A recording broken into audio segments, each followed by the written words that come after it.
جان پہچان والی کتاب کے اندر جو کہ 9ویں کلاس کی کتاب ہے، میں نے آپ کو پچھلی ویڈیو میں چیپٹر نمبر 13 کے کوشچن آنسر آپ کو کروا دیے، ٹھیک ہے۔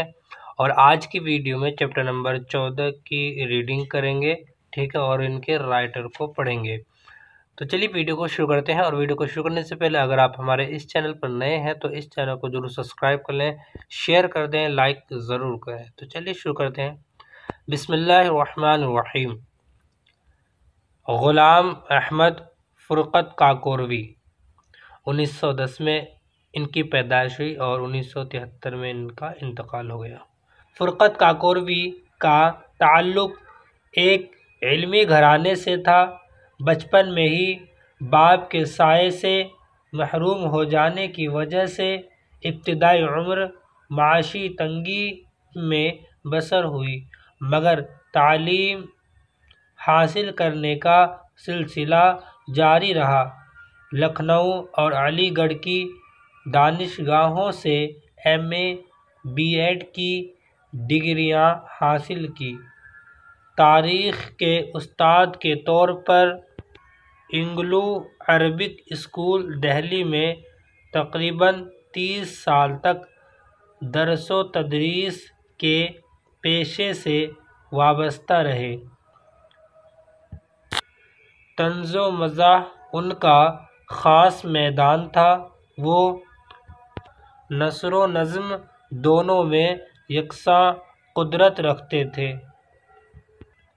ان کا طرز تحریر دلچسپ اور عام فہم ہے۔ ان کا شمار اردو کے مقبول ادیبوں میں ہوتا ہے۔ کف گل فروشاں، قدمچے نارواں ان کے نثری اور شعری مجموعے ہیں۔ یہ میں نے ان کے رائٹر کو پڑھا دیا ہے، ٹھیک ہے۔ آئیے اب ان کی جو لکھی ہوئی کہانی ہے ان کو پڑھتے ہیں۔ کہاوتوں کی کہانی۔ ہم روزمرہ اپنی آپس کی بول چال میں ایسی کہاوتیں اور محاورے بولتے ہیں جن کا مطلب تو سمجھ لیتے ہیں، مگر ہم کو یہ نہیں معلوم ہوتا کہ یہ کہاوتیں اور محاورے کس طرح ہماری زبان میں آئے اور انہیں ہم کب سے بولتے چلے آ رہے ہیں۔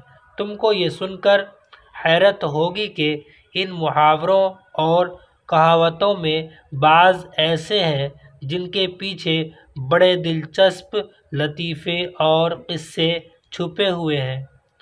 ہم اپنی روزمرہ کی گفتگو میں وہی مرغے کی ایک ٹانگ بولتے ہیں، جس کا مطلب یہ ہوا کہ آدمی بس اپنی ہی بات پر اڑا رہے، چاہے حقیقت اس کے خلاف ہو۔ اس مقولے کے پیچھے جو قصہ چھپا ہے وہ بڑا دلچسپ ہے۔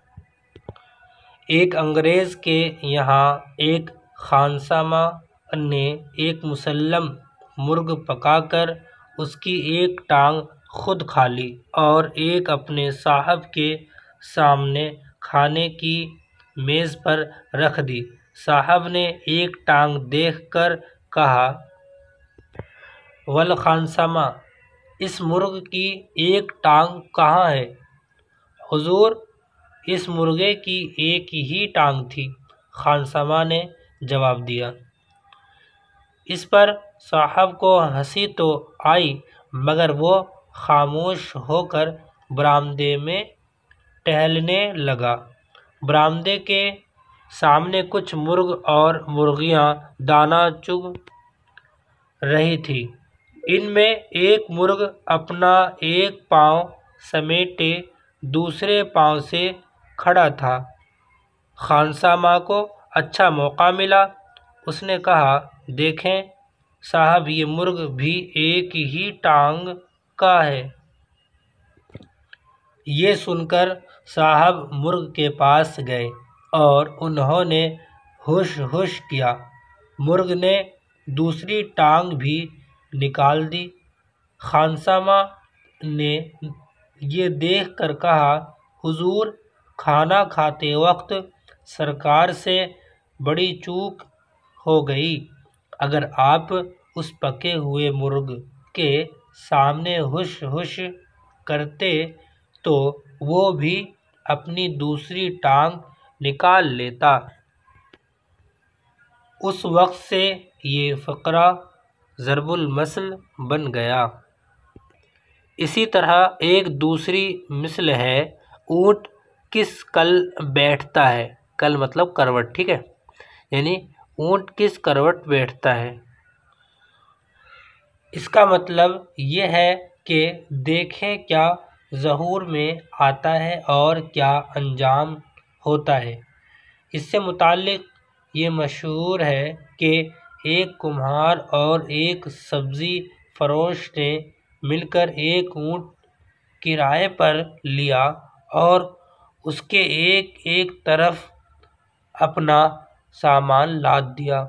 راستے میں سبزی بیچنے والے کی ترکاری کو اونٹ گردن موڑ کر کھانے لگا۔ یہ دیکھ کر کمہار مسکراتا رہا۔ جب اونٹ منزل پر پہنچا تو جدھر کمہار کے برتنوں کا بوجھ تھا، اونٹ اسی کروٹ بیٹھا، جس سے بہت سے برتن ٹوٹ پھوٹ گئے۔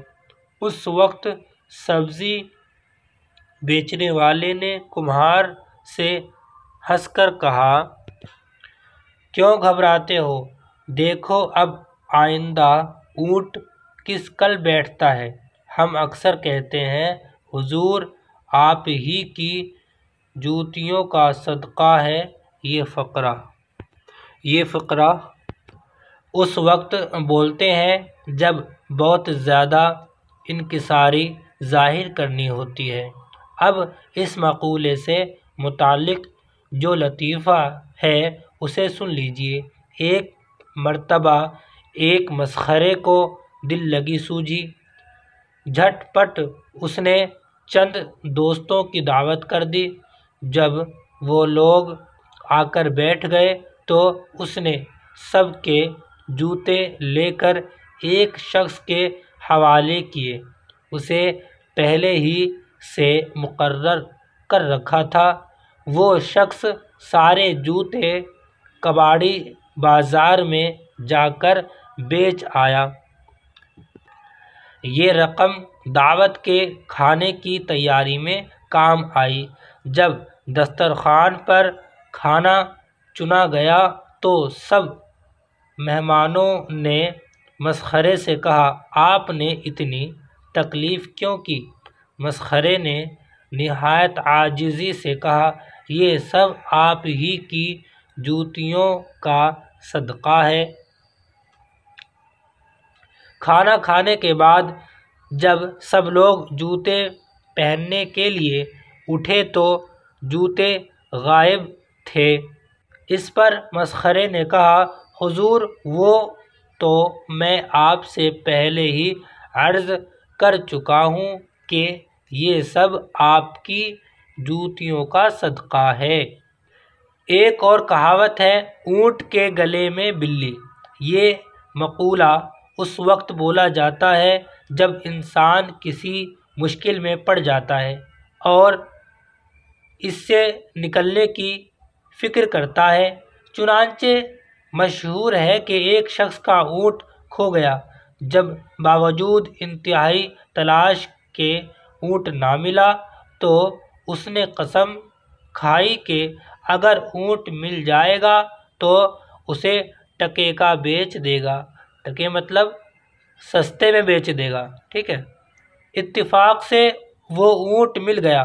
اس وقت یہ شخص گھبرا گیا کہ اب تو بہرحال اونٹ کو ایک ٹکے میں بیچنا پڑے گا۔ یہ دیکھ کر ایک آدمی نے اس کو یہ صلاح دی، تم اس کے گلے میں ایک بلی باندھ دو اور اس طرح آواز لگاؤ کہ ایک ٹکے کا اونٹ ہے اور 100 روپے کی بلی، لیکن یہ دونوں ایک ساتھ بکیں گے۔ اس شخص نے ایسا ہی کیا، جس کے بعد اس کو مصیبت سے نجات مل گئی۔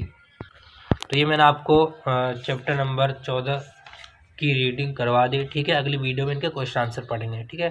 تو ملتے ہیں اگلی ویڈیو میں، تب تک کے لیے السلام علیکم ورحمۃ اللہ۔